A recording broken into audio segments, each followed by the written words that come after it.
मार्गशीर्ष की उत्पन्ना एकादशी। इस दिन वैष्णव जन है। अब एकादशी का इसी दिन माना जाता है कि एकादशी आज ही के दिन उत्पन्न हुई थी। नारद जी ने पूछा, महादेव, द्वादशी का एकादशी का उत्तम व्रत कैसा होता है? सर्वेश्वर प्रभु, उसके व्रत से जो कुछ भी फल प्राप्त होता है उसे बताने की कृपा कीजिए। महादेव जी ने कहा, ब्रह्मांड, यह एकादशी महान पुण्य फल को देने वाली, श्रेष्ठ मुनियों को भी इसका अनुष्ठान करना चाहिए। विशेष विशेष नक्षत्रों का योग होने पर यह तिथि जया, विजया, जयंती तथा पाप नाशिनी इन चारों से विख्यात होती है। ये सभी पापों का नाश करने वाली है। इसका व्रत अवश्य करना चाहिए। जब शुक्ल पक्ष की एकादशी को पुनर्वसु नक्षत्र हो तो वह उत्तम तिथि जया कहलाती है। उसका व्रत करके मनुष्य निश्चय ही पाप से मुक्त हो जाता है। जब शुक्ल पक्ष की द्वादशी को श्रवण नक्षत्र हो तो वह उत्तम तिथि विजया के नाम से विख्यात होती है। इसमें किया हुआ दान और ब्राह्मण भोजन सहस्र गुना फल देने वाला है तथा होम और उपवास तो सहस्र गुने से भी अधिक फल देता है। जब शुक्ल पक्ष की द्वादशी को रोहिणी नक्षत्र हो तो वह तिथि जयंती कहलाती है। वह सब पापों को हरने वाली है। उस तिथि को पूजित होने पर भगवान गोविंद निश्चय ही मनुष्य के सब पापों को धो डालते हैं। जब शुक्ल पक्ष की द्वादशी को पुष्य नक्षत्र हो तो वह महापुण्यमयी पाप नाशिनी तिथि कहलाती है। जो एक वर्ष तक प्रतिदिन एक प्रस्त तिल दान करता है, जो केवल पाप नाशिनी एकादशी को उपवास करता है, उन दोनों का पुण्य समान होता है। उस तिथि को पूजित होने पर संसार के स्वामी सर्वेश्वर श्री हरि संतुष्ट होते हैं तथा प्रत्यक्ष दर्शन भी देते हैं। उस दिन प्रत्येक पुण्य कर्म का अनंत फल माना गया है। सागर नंदन कुकुस्त, नहुष तथा राजा गादी ने उसी तिथि को भगवान की आराधना की थी, जिससे भगवान ने इस पृथ्वी पर उन्हें सब कुछ दिया था। इस तिथि के सेवन से मनुष्य 7 जन्मों के कायिक, वाचिक और मानसिक पाप से मुक्त हो जाता है। इसमें तनिक भी संदेह नहीं है। पुष्य नक्षत्र से युक्त एकमात्र पाप नाशिनी एकादशी का व्रत करके मनुष्य 1000 एकादशियों के व्रत का फल प्राप्त कर लेता है। उस दिन स्नान, दान, जप, होम, स्वाध्याय और देव पूजा आदि जो कुछ भी किया जाता है उसका अक्षय फल माना गया है। इसीलिए प्रयत्न पूर्वक इसका व्रत करना चाहिए। जिस समय धर्मात्मा राजा युधिष्ठिर पंचम अश्वमेघ यज्ञ का स्नान कर चुके, उसी समय उन्होंने यदु वंशज भगवान श्री कृष्ण से इस प्रकार प्रश्न किया। युधिष्ठिर बोले, प्रभु, नक्त व्रत तथा एक भुक्त व्रत का पुण्य एवं फल क्या है? जनार्दन, ये सब मुझे बताइए।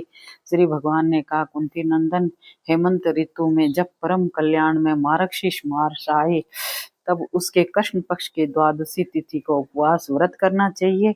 उसकी विधि इस प्रकार है। दृढ़ता पूर्वक उत्तम व्रत का पालन करने वाला शुद्ध चित्त पुरुष दशमी को सदा एक भुक्त रहे अथवा सो संतोष आदि नियमों के पालन पूर्वक नक्त व्रत के स्वरूप को जानकर उसके अनुसार एक बार भोजन करे। दिन के 8वें भाग में जब सूर्य का तेज मंद पड़ जाता है तो उसे नक्त जानना चाहिए। रात को भोजन करना नक्त नहीं है। गृहस्थ के लिए तारे के दिखाई देने पर नक्त भोजन का विधान है और सन्यासी के लिए दिन के 8वें भाग में, क्योंकि उसके लिए रात में भोजन का निषेध है। कुंती नंदन, दशमी की रात व्यतीत होने पर एकादशी को प्रातःकाल व्रत करने वाला पुरुष व्रत का नियम ग्रहण करे और सवेरे तथा मध्याह्न को पवित्रता के लिए स्नान करे। कुएं का स्नान निम्न श्रेणी का है, बावली में स्नान करना मध्यम, पोखरे में उत्तम तथा नदी में उससे भी उत्तम माना गया है। जहाँ जल में खड़ा होने पर जल जंतुओं को पीड़ा होती हो, जहाँ स्नान करने पर पाप और पुण्य बराबर होता हो, यदि जल को छान कर शुद्ध कर ले तो भी घर पर स्नान करना उत्तम माना गया है। इसलिए पांडव श्रेष्ठ घर पर उक्त विधि से स्नान करें। स्नान के पहले निम्नांकित मंत्र पढ़कर शरीर में मृत्तिका लगा लें।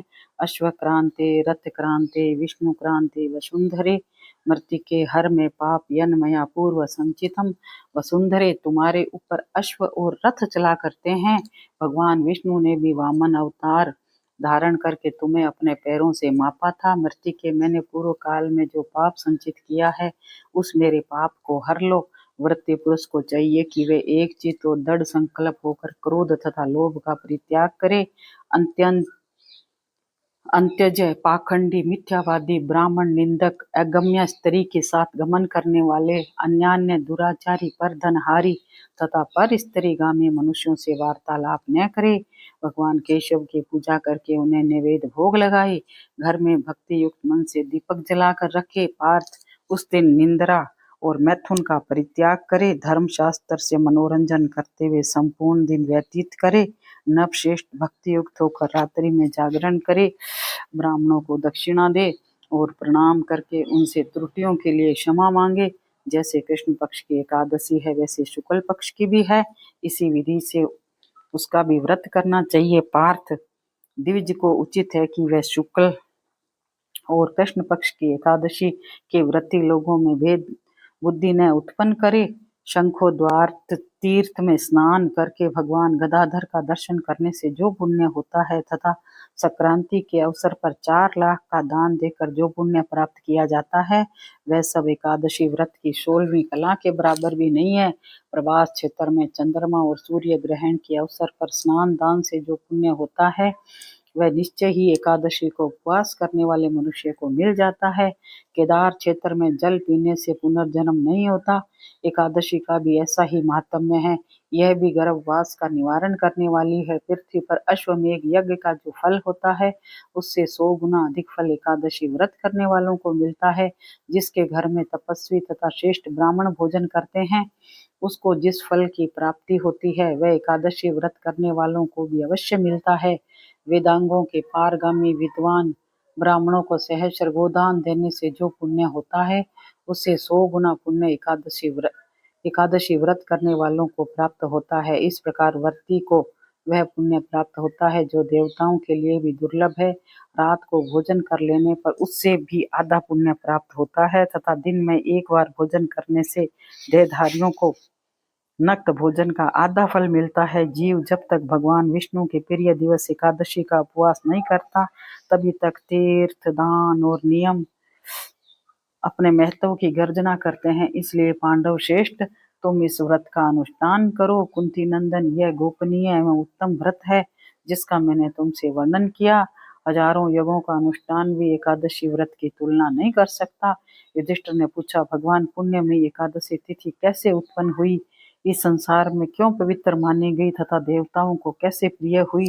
भगवान बोले, कुंती नंदन, प्राचीन समय की बात है। सतयुग में मूर नामक दानव रहता था। वह बड़ा ही अद्भुत, अत्यंत रौद्र तथा संपूर्ण देवताओं के लिए भयंकर था।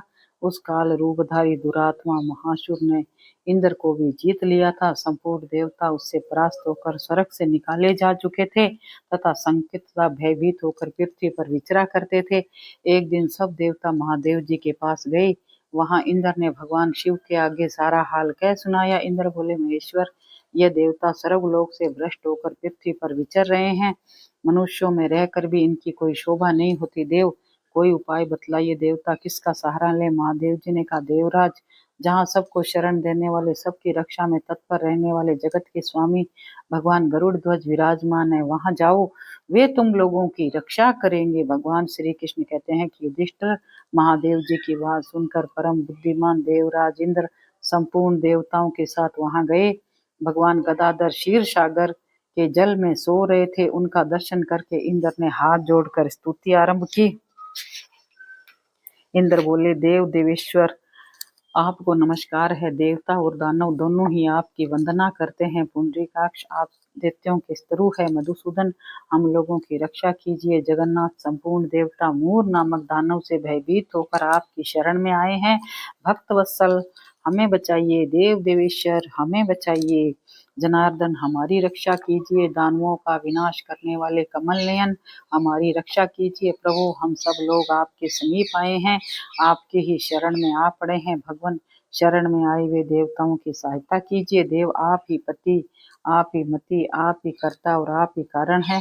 आप ही सब लोगों की माता और आप ही इस जगत के पिता है। भगवान देव देवेश्वर, शरणागत वत्सल देवता भी भयभीत होकर आपकी शरण में आए हैं। प्रभु, अत्यंत उग्र स्वभाव वाले महाबली मूर नामक दैत्य ने संपूर्ण देवताओं को जीतकर इन्हें स्वर्ग से निकाल दिया। इंद्र की बात सुनकर विष्णु बोले, देवराज, यह दानव कैसा है? उसका रूप और बल कैसा है तथा उस दुष्ट के रहने का स्थान कहाँ है? इंद्र बोले, देवेश्वर, पूर्व काल में ब्रह्मा जी के वंश में ताल जंग नामक एक महान असुर उत्पन्न हुआ था, जो अत्यंत भयंकर था। उसका पुत्र मूर दानव के नाम से विख्यात हुआ। वह भी अत्यंत उत्कट, महापराक्रमी और देवताओं के लिए भयंकर है। चंद्रावती नाम से प्रसिद्ध एक नगरी है, उसी में स्थान बनाकर वह निवास करता है। उस दैत्य ने समस्त देवताओं को परास्त करके स्वर्गलोक से बाहर कर दिया। उसने एक दूसरे ही इंद्र को स्वर्ग के सिंहासन पर बिठाया है। अग्नि, चंद्रमा, सूर्य, वायु तथा वरुण भी उसने दूसरे ही बनाए हैं। जनार्दन, मैं सच्ची बात बता रहा हूँ, उसने सब कोई दूसरे ही कर लिए। देवताओं को तो उसने प्रत्येक स्थान से वंचित कर दिया। इंद्र का कथन सुनकर भगवान जनार्दन को बड़ा ही क्रोध हुआ। वे देवताओं के साथ लेकर चंद्रावतीपुरी में गए। देवताओं ने देखा दैत्यराज बारंबार गर्जना कर रहा है। उससे परास्त होकर संपूर्ण देवता दशों दिशाओं में गए। अब वह दानव भगवान विष्णु को देखकर बोला, खड़ा रहे, खड़ा रहे। उसकी ललकार सुनकर भगवान के नेत्र क्रोध से लाल हो गए। वे बोले, अरे दुराचारी दानव, मेरी इन भुजाओं को देख।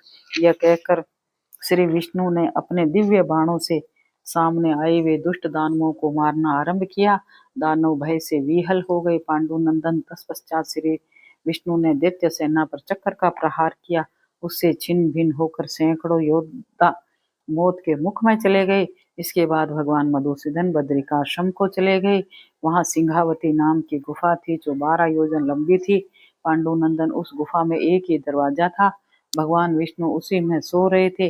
दानव मूर भगवान को मोड़ डालने के उद्योग में लगा था। वह उनके पीछे लगा रहा। वहां पहुंचकर उसने भी उसी गुहा में प्रवेश किया। वहां भगवान को सोते देख उसे बड़ा ही हर्ष हुआ। उसने सोचा, यह दानवों को भय देने वाला देवता है, अतः निसंदेह इसे मार डालूंगा। युधिष्ठिर दानव के इस प्रकार विचार करते ही भगवान विष्णु के शरीर से एक कन्या प्रकट हुई, जो बड़ी ही रूपवती, सौभाग्यशालिनी तथा दिव्य अस्त्र शस्त्रों से युक्त थी। वह भगवान के तेज के अंश से उत्पन्न हुई थी। उसका बल और पराक्रम महान था। युधिष्ठिर दानवराज मूर ने उस कन्या को देखा। कन्या ने युद्ध का विचार करके दानव के साथ युद्ध के लिए याचना की। युद्ध छिड़ गया। कन्या सब प्रकार की युद्ध कला में निपुण थी। वह मूर नामक महान असुर उसके हुंकार मात्र से ही राख का ढेर हो गया। दानव के मारे जाने पर भगवान जाग उठे। उन्होंने दानव को धरती पर पड़ा देख पूछा, मेरा यह शत्रु अत्यंत उग्र और भयंकर था, किसने इसका वध किया है? कन्या बोली, स्वामिन, आप ही के प्रसाद से मैंने इस महादित्य का वध किया। श्री भगवान ने कहा, कल्याणी, तुम्हारे इस कर्म से 3 लोकों के मुनि और देवता आनंदित हुए हैं। अतः तुम्हारे मन में जैसी रुचि हो उसके अनुसार मुझसे कोई वर मांगो। देव दुर्लभ होने पर भी वह वर मैं तुम्हें दूंगा, इसमें तने भी संदेह नहीं है। वह कन्या साक्षात एकादशी थी। उसने कहा, प्रभु, यदि आप प्रसन्न है तो मैं आपकी कृपा से सब तीर्थों में प्रधान, समस्त विघ्नों का नाश करने वाली तथा सब प्रकार की सिद्धि देने वाली देवी हूँ। जनार्दन, जो लोग आप में भक्ति रखते हुए मेरे दिन को उपवास करेंगे, उन्हें सब प्रकार की सिद्धि प्राप्त हो। माधव, जो लोग उपवास नक्त अथवा एक भुक्त करके मेरे व्रत का पालन करें, उन्हें आप धन, धर्म और मोक्ष प्रदान कीजिए। श्री विष्णु बोले, कल्याणी, तुम जो कहती हो वह सब ही पूर्ण होगा। भगवान श्री कृष्ण कहते हैं, युधिष्ठिर, ऐसा वर पाकर महाव्रता एकादशी बहुत ही प्रसन्न हुई। दोनों पक्षों की एकादशी समान रूप से कल्याण करने वाली है। इसमें शुक्ल और कृष्ण का भेद नहीं करना चाहिए। यदि उदय काल में थोड़ी सी एकादशी, मध्य में पूरी द्वादशी और अंत में किंचित त्रयोदशी हो तो वह त्रिस्पर्शा एकादशी कहलाती है। वह भगवान को बहुत ही प्रिय है। यदि एक त्रिस्पर्शा एकादशी का उपवास कर लिया जाए तो वह सहस्र एकादशी व्रतों का फल प्राप्त होता है तथा इसी प्रकार से द्वादशी में पारण करने पर सहस्र गुना फल माना गया है। अष्टमी, एकादशी, षष्ठी, तृतीया और चतुर्दशी यदि पूर्व तिथि से विद्ध हो तो उनमें व्रत नहीं करना चाहिए। परिवर्तनी तिथि से युक्त होने पर इनमें उपवास का विधान है। पहले दिन में और रात में भी एकादशी हो, दूसरे दिन केवल प्रातः काल एक दंड एकादशी रहे तो भी पहली तिथि का परित्याग करके दूसरे दिन की द्वादशी युक्त एकादशी को उपवास करना चाहिए। यह विधि मैंने दोनों पक्षों की एकादशियों के लिए बताई है। जो मनुष्य एकादशी को उपवास करता है वह वैकुंठ धाम में साक्षात भगवान गरुड़ ध्वज विराजमान है।